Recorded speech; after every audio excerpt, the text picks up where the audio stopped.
close video. Dems threaten government shutdown over DACA. Griff Jenkins reports from Washington, D.C. The fight by Democrats to stop the deportation of about 700,000 immigrants brought to the U.S. illegally as children and now protected under the DACA program isn't just an act of compassion. It's a political power play to win U.S. citizenship for the DACA recipients, known as Dreamers, and turn them into an army of new Democratic voters. Don't take my word for it.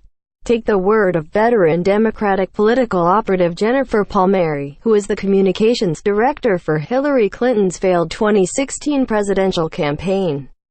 A memo obtained by the Daily Caller News Foundation that was co-authored by Palmieri states this clearly: the fight to protect Dreamers is not only a moral imperative, it is also a critical component of the Democratic Party's future success.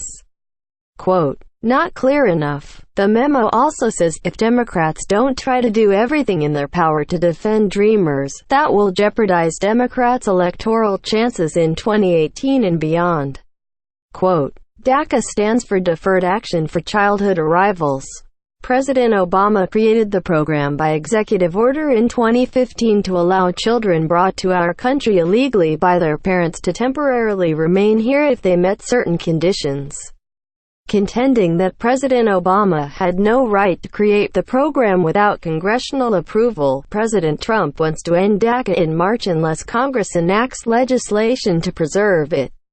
The president insists that funding for improved border security and a wall across our southern border must be part of any legislation to keep DACA alive. Palmieri co-wrote the Democratic Strategy Memo for the Center for American Progress Action Fund. While the group calls itself an independent, nonpartisan policy institute and advocacy organization, just a quick look at the fund's website shows it is devoted to attacking President Trump and, in their desperation to turn the so-called Dreamers into Democratic voters, we saw Democrats' fake indignation over claims that President Trump used a vulgar expression Thursday to describe certain countries in a closed-door meeting. The claim has been disputed by the president as well as two senators who were in the meeting. Unlike the televised meeting between President Trump and a larger group of lawmakers a few days earlier, the Thursday meeting where the vulgar language was purportedly used was private. So only the people who were there know what was really said.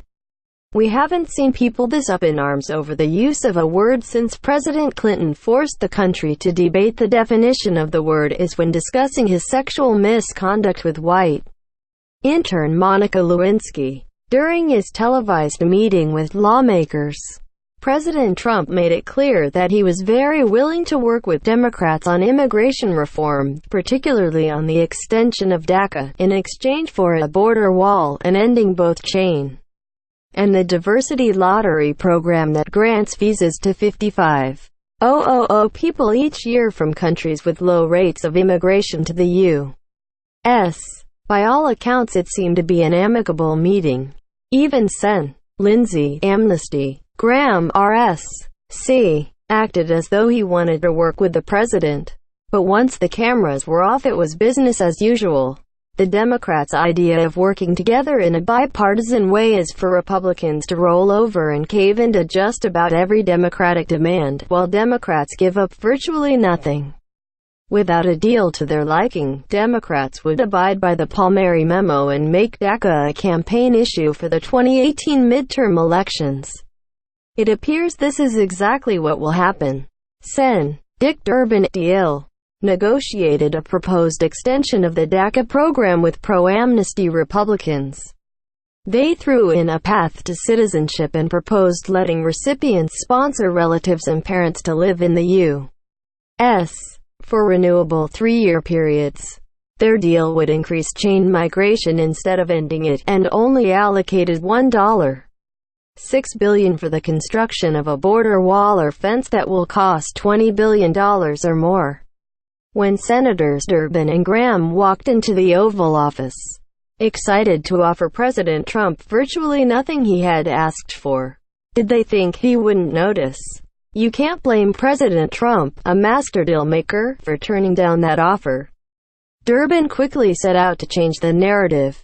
Democrats think if they can just fake moral outrage, get everyone to believe the president used the word "s-hole," spin whatever was said out of context and accuse President Trump of racism, they can cause a distraction, with the majority of the mainstream media on their side to aid and abet them.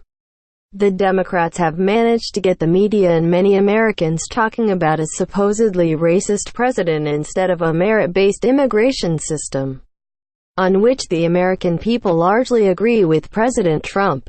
According to a Pulse opinion research poll, 57% of likely voters in the November midterm elections favor ending chain migration.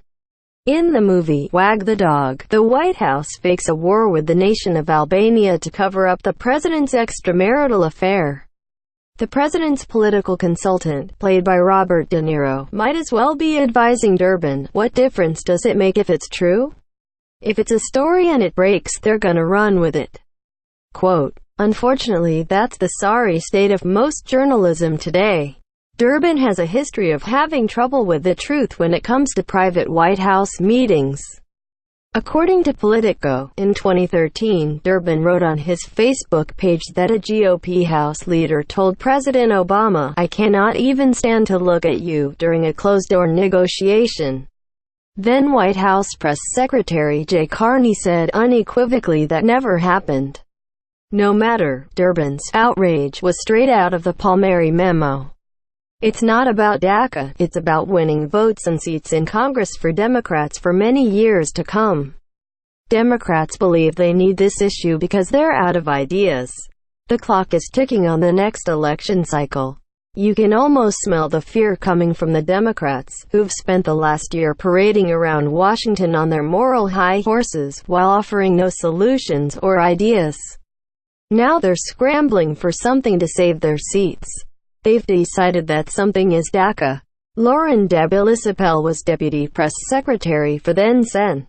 Rick Santorum, RPA, in his successful 2000 re-election campaign, as well as Assistant Communications Director for the Senate Republican Policy Committee 2001 to 2003.